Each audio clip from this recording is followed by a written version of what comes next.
fun. Imagine waking up in a place you've never seen before with images of people all over the room that you don't even recognize. This is a life of someone with advanced Alzheimer's disease.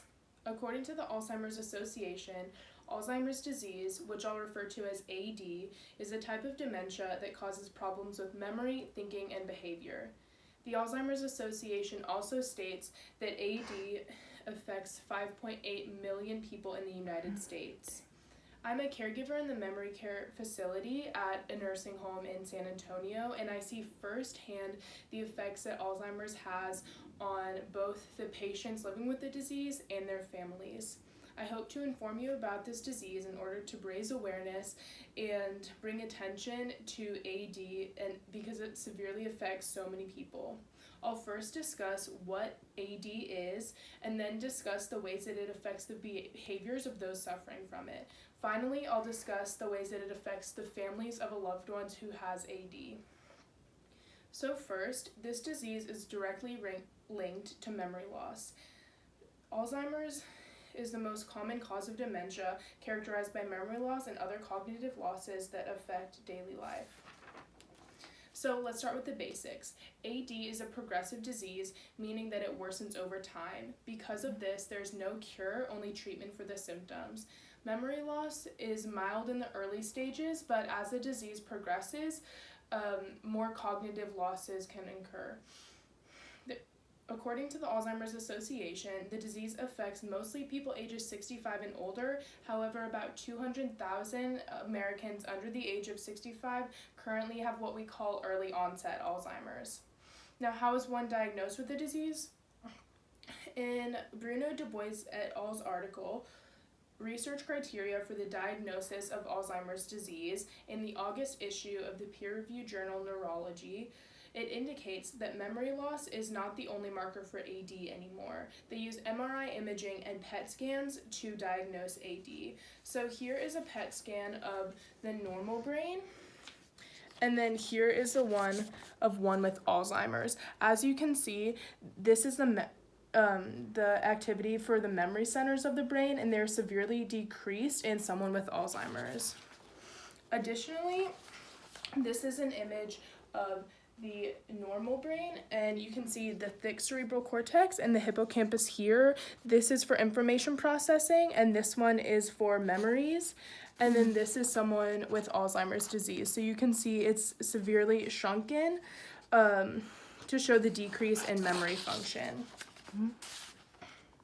So now that we know the basic characteristics of AD, let's discuss the common behaviors associated with patients who have AD.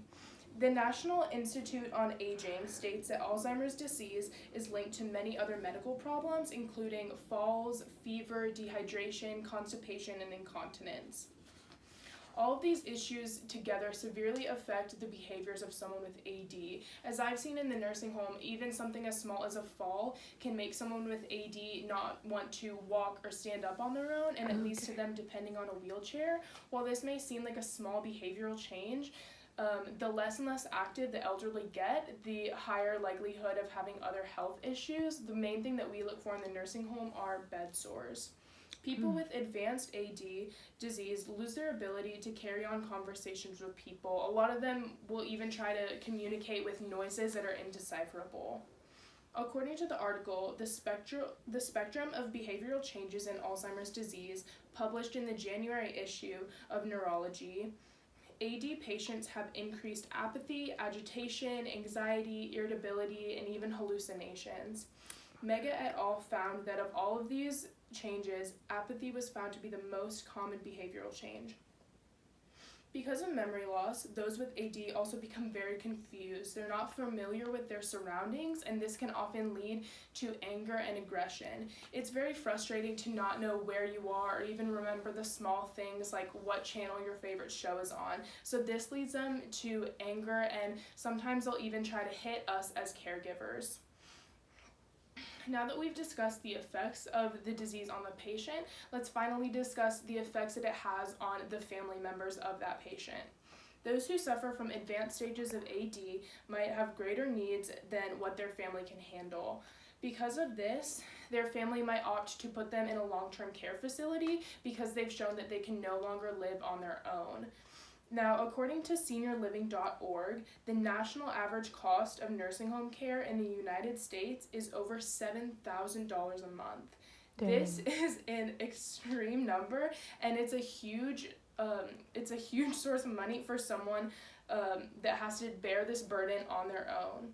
Not only do families have to bear the financial burden of Alzheimer's, but also emotional burdens. A lot of families that I see visit their parents and they don't even remember who they are. People in the advanced stages can no longer even recognize or really understand what's happening when their family comes to visit, and this often discourages their family from visiting them. This can have detrimental effects to the health of the AD patient. In summary, AD is a terrible disease that affects many parts of the lives of its victims. Those with AD suffer from memory loss indicative of the disease and behavioral changes with their families. And their families may struggle with financial struggles induced by the care of their loved one and emotional hardships. It's not easy as a caregiver to be the first person an AD patient sees in the morning and knowing that they have no idea who you are, although you see them every single day. All of this to say, there needs to be an end to Alzheimer's disease. I hope to bring light to this disease through the presentation and raise awareness to end Alzheimer's.